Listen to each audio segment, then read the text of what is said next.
नमस्कार। अब हम लोग बात करेंगे एटम के भीतर से दो तरीके के पार्टिकल्स के निकलने के बाद क्या क्या दिक्कतें हुई। डाल्टन, जहां तक ये माना गया था कि एटम टूट नहीं सकता है, लेकिन थॉमसन और उसके बाद चैडविक जैसे नए साइंटिस्ट लोगों ने कुछ ऐसे एक्सपेरिमेंट किए जिससे पता चला कि एटम टूट सकता है। उसके भीतर कुछ पार्टिकल्स निकलते हैं जिसमें कुछ नेगेटिवली चार्ज थे, कुछ पॉजिटिवली चार्ज पार्टिकल। अब कई सारी दिक्कतें थी। दिक्कत यह था कि एटम की स्टेबिलिटी को अब कैसे प्रूव किया जा सकता है। क्या एटम ऐसे अगर टूटता रहेगा तो क्या इस तरीके के एटम के मॉडल्स या एटम को कैसे हम इमेजिन कर पाएंगे, एटम कैसे स्टेब्लिश किया जा सकेगा, एटम के भीतर जो अलग अलग तरीके के कॉम्बिनेशंस होते हैं, जो मॉलिक्यूल्स के स्ट्रक्चर बनते हैं, जो केमिकल कॉम्बिनेशंस की पुरानी थियरीज थी, क्या वो सारी चीजें गलत साबित हो जाएंगी। तो आगे चल करके पता चला कि नहीं, ऐसा नहीं है। उसी को मॉडिफाई करने की कोशिश की गई और ये देखा गया कि जिस तरीके से पहले सिर्फ माना जाता था कि सिंपल दो एटम आपस में जुड़ते हैं, अब ये माना जाने लगा कि इलेक्ट्रॉन्स की मदद से दो एटम्स के बीच में इंटरेक्शन होता है और एटम की पूरी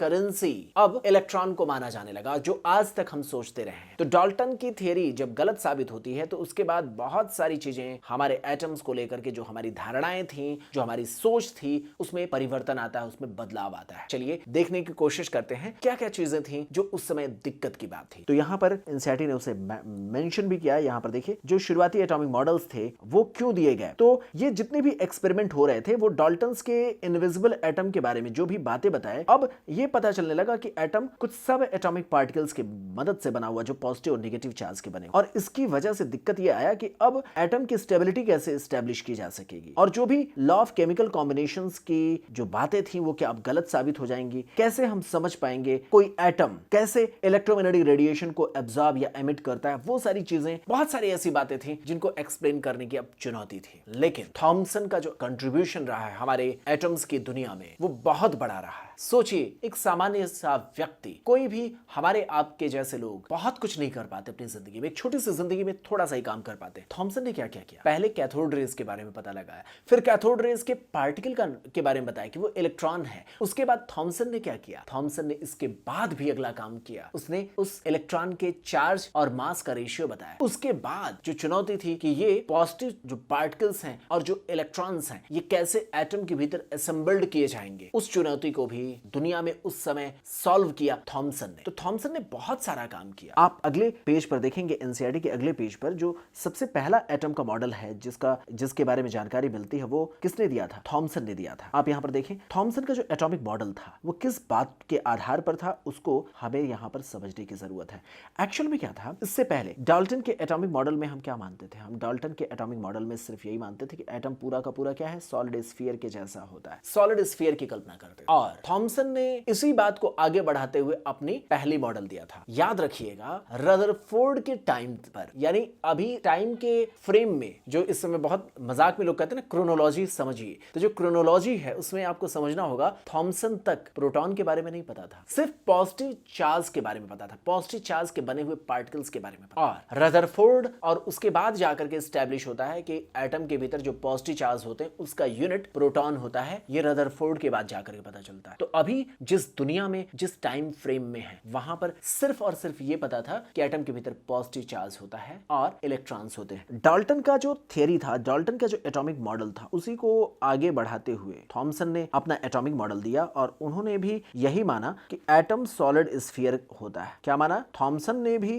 एटम को सॉलिड स्फीयर ही माना था। उनकी भी कल्पना यही थी कि एटम पूरा का पूरा सॉलिड स्फीयर का बना होता है और उन्होंने इसी के भीतर एक बात जोड़ा कि एटम, ये जो सॉलिड स्फीयर बना हुआ, ये एक्चुअल में पॉजिटिव चार्ज का सॉलिड स्फीयर है। एटम क्या होता है, एटम पॉजिटिव चार्ज का बना हुआ सॉलिड स्फीयर होता है। इसमें प्रोटॉन की कोई कल्पना नहीं थी। उनकी दुनिया में जिस समय वो ये सोच रहे थे उस समय प्रोटॉन की कोई कल्पना नहीं थी। उन्होंने इसके आगे जोड़ा कि यहां पर एटम जो बना होता है वो सॉलिड स्फीयर होता है और वो पॉजिटिव चार्ज का बना हुआ सॉलिड स्फीयर होता है। ऐसी उन्होंने कल्पना किया था। यानी उनकी बात डाल्टन को ही मेल खाते हुए आगे उन्होंने एक्सप्लेन किया था। डाल्टन को उन्होंने गलत पूरी तरह नहीं ठहराया, डाल्टन की बात को आगे बढ़ाया, पूरा एटम पॉजिटिव चार्ज का बता दिया। अब उन्होंने कहा कि इसकी इलेक्ट्रिकल न्यूट्रलिटी को मेंटेन करने के लिए इसके भीतर इलेक्ट्रॉन्स धसे हुए होते हैं, इसके भीतर इलेक्ट्रॉन्स पाए जाते हैं। इस तरीके से उन्होंने बोला। तो ये एक एटम की कल्पना जो काफी हद तक आप देखें तो वैसी ही थी जैसा डाल्टन ने सोचा था। डाल्टन के एटॉमिक मॉडल को उन्होंने मॉडिफाई किया, इस तरीके की कल्पना किया। और यहां पर इनके मॉडल को क्या कहते हैं, यहां पर देखिए एनसीईआरटी में मेंशन किया है, थॉमसन एटॉमिक मॉडल जो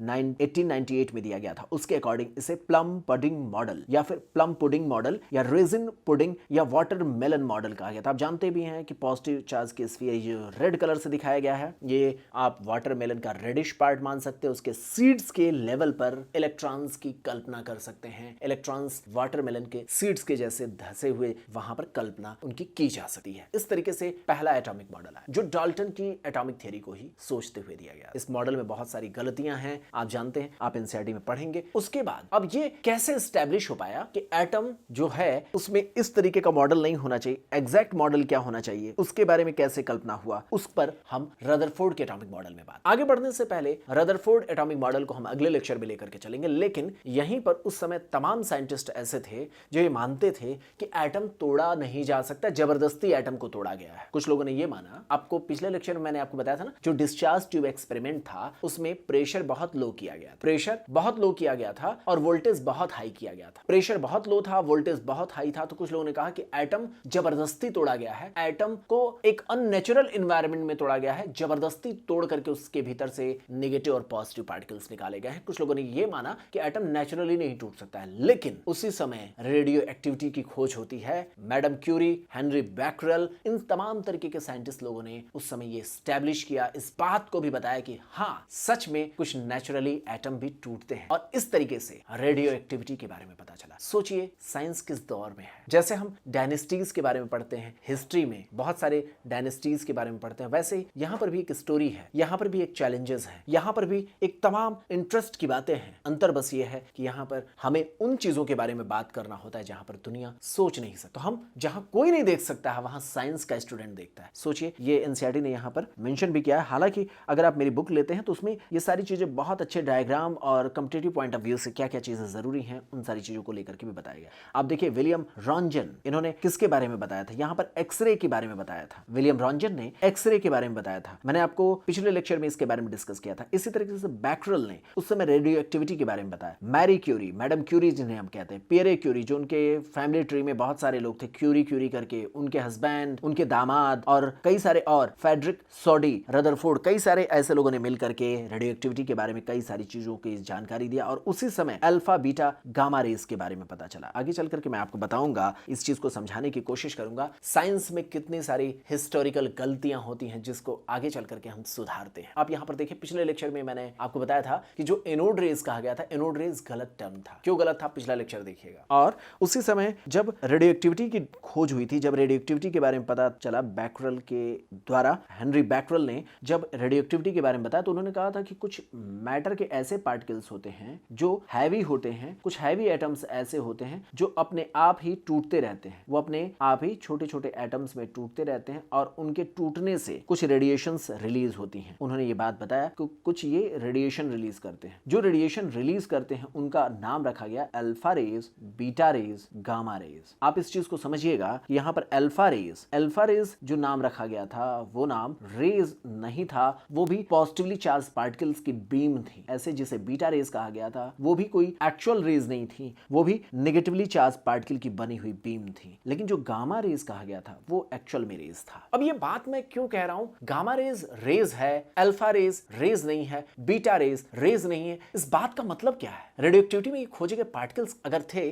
तो उस समय कैसे नहीं पता चल पाया, क्या क्या उस समय कंफ्यूजन था? तो एक्चुअल में रेडिएशन रेज का कल्पना, रेज की जो एग्जैक्ट कॉन्सेप्ट था उस समय तक एस्टैब्लिश नहीं हो पाया था। क्रोनोलॉजी समझिए। अभी आगे जब हम बढ़ेंगे इलेक्ट्रोमैग्नेटिक रेडिएशन में जब मैं आपको समझाने की कोशिश करूंगा, ये पूरा का पूरा जो चैप्टर है ना, यहां पर कोई भी क्वेश्चन के पॉइंट ऑफ व्यू से इंपॉर्टेंट नहीं है, लेकिन 11th और 12th की साइंस एग्रीगेटेड वे में कहूं तो पूरी फिजिक्स और केमिस्ट्री का हिस्ट्री इसी चैप्टर में रिफ्लेक्ट होता है। जो चैलेंजेस थे वो यहां पर आपको देखने को मिले। अभी जब आप बात कर रहे हैं तो इस समय तक रेज का कॉन्सेप्ट क्लियर नहीं था। आप जिसे कह रहे हैं ना अल्फा रेज, ये एक्चुअल में क्या था? ये अल्फा रेज पॉजिटिव चार्ज की बनी हुई पार्टिकल्स, ये पॉजिटिव चार्ज की बनी हुई, जिसे बीटा रेज कहा गया था वो नेगेटिव चार्ज की बनी हुई पार्टिकल्स। और आज के डेट में आपको पता होना चाहिए जो बीटा रेज थी ये एक्चुअल में वही थी जिसे आप कैथोड रेज कहते हैं। तो इसका मतलब ये था कि जो जिसे एक साइंटिस्ट ने कैथोड रेज कह दिया था उसी को दूसरे साइंटिस्ट ने बीटा रेज कह दिया। इसका मतलब क्या बीटा रेज और कैथोड रेज एक ही थी? बिल्कुल। जिसे आप बीटा रेज कहते हैं, जिसे आप कैथोड रेज कहते हैं, ये दोनों ही इलेक्ट्रॉन्स थे, ये दोनों ही इलेक्ट्रॉन्स थे, लेकिन एक जगह अलग ने खोजा, दूसरे जगह अलग पर्सन ने खोजा, तो इसलिए दोनों जगहों पर इसका नाम अलग अलग रख दिया गया था। जबकि आज की नॉलेज के अकॉर्डिंग ये दोनों ही क्या है? इलेक्ट्रॉन्स हैं। तो इस तरीके से बहुत सारी चीजें हमें समझ में आती। यहाँ पर बॉक्स में जो इन्फॉर्मेशन दी गई है वो यही है, और इसको कैसे और अच्छे तरीके से विजुअलाइज करना है इसको हमने अपनी बुक्स में अपने आपके लिए मेंशन किया है। तो थॉमसन का एटॉमिक मॉडल हिस्टोरिकल इंपॉर्टेंस ये रखता है कि किस तरीके से उन्होंने डाल्टन की बातों को समझाया और इसी के साथ रेडियो एक्टिविटी के बारे में पता। मैंने आपको बताया डिस्चार्ज ट्यूब का जो एक्सपेरिमेंट था उसने दुनिया को बहुत सारी नई नई जानकारी दी थी। उसी समय देखिए रेज रेज रेज रेज हर जगह, जिसको देखो वही रेज कह देता था। कोई कह देता कैथोड रेज, कोई एनोड रेज, कोई अल्फा रेज, बीटा रेज, कोई गामा रेज, कोई एक्स रेज। तो इस तरीके से उस समय रेज का कॉन्सेप्ट पूरा क्लियर नहीं था। डिस्चार्ज ट्यूब ने ही उस समय प्रोफेसर रॉन्जन, एक विलियम रॉन्जन करके एक साइंटिस्ट थे, आप इस बॉक्स में देखेंगे ऊपर की ओर लिखा हुआ है, विलियम रॉन्जन ने एक नए तरीके के रेज के बारे में पता लगा। जब मैं इलेक्ट्रोमैग्नेटिक रेडिएशन आगे पढ़ाऊंगा तो उसमें मैं बताऊंगा किस तरीके से विलियम रॉन्जन ने एक्स रेज का पता लगाया। अभी सिर्फ इतना समझिए, जो डिस्चार्ज ट्यूब का ट्यूब था उसी को मॉडिफाई करके positive rays, negative rays, X rays, बहुत सारे एक्सपेरिमेंट हुए थे। और टेलीविजन की जो पिक्चर ट्यूब पुराने जमाने की जो होती थी वो सारी इन्हीं डिस्चार्ज ट्यूब के एक्सपेरिमेंट को मॉडिफाई कर। अगले लेक्चर में मैं आपको बताऊंगा कि आखिर कैसे दुनिया ने सोचा न्यूक्लियस होना चाहिए। ये जो मॉडल है ये गलत है, ऐसा कब पता चला, कब रदरफोर्ड ने अपने एक्सपेरिमेंट से इस बात को एस्टेब्लिश किया, कैसे दुनिया को पता चला, रदरफोर्ड ने कैसे न्यूक्लियस की जानकारी दी और कैसे अब तक जो प्रोटॉन की जानकारी नहीं थी उस प्रोटॉन की जानकारी के बारे में रदरफोर्ड ने उस प्रोटॉन की जानकारी कैसे दुनिया के बारे में बताया। वो सारी चीजें हम आपके साथ अगले लेक्चर में डिस्कस करेंगे। तो अगले लेक्चर में प्रोटॉन की बात होगी, अगले लेक्चर में हम न्यूक्लियस के बारे में सोचेंगे, कैसे लॉजिकल वे में ये देखने की कोशिश की गई कि एटम के भीतर न्यूक्लियस होना चाहिए, इस तरह एटम सॉलिड स्फीयर नहीं हो सकता है। सोचिए कितना बड़ा झटका लगा होगा, जिस एटम को हजारों सालों से हम ये मानते थे सॉलिड होना चाहिए, सॉलिड होना चाहिए, सॉलिड होना चाहिए। रदरफोर्ड ने कहा नहीं, एटम हॉलो होता है, इतना हॉलो कि आप सोच भी नहीं सकते हैं, पूरी तरीके से हॉलो होता है। उसके बहुत छोटे से स्पेस में एक न्यूक्लियस होता है जहां पर पॉजिटिव चार्ज रहता है। मैक्सिमम जो उसका स्पेस है वो पूरा का पूरा हॉलो है। कैसे वो कल्पना किए, कैसे इस बात को उन्होंने दुनिया के सामने लाया, इस बात को प्रूव किया, वो अगले लेक्चर में हम आपके साथ डिस्कस करेंगे।